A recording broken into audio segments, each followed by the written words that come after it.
Здравейте, приятели!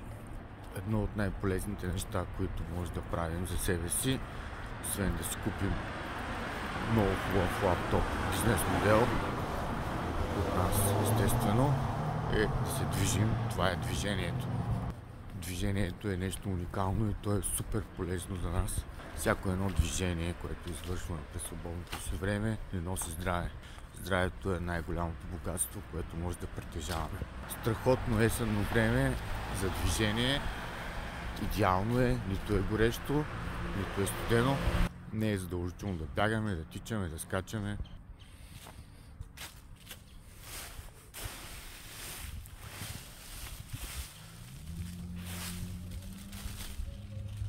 Не е задължително да се ровим в устата, разбира се.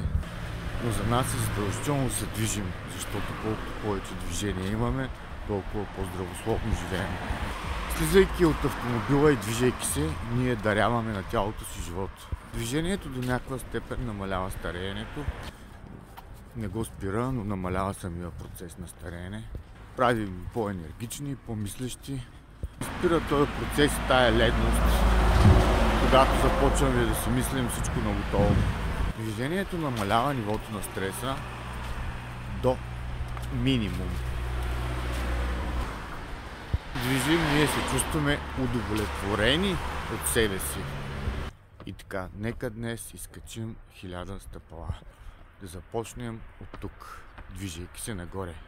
И нека това ни помогне да се чувстваме по-добре, по-здрави, по-енергични, по-полезни за себе си и хората около нас. Бъдете здрави!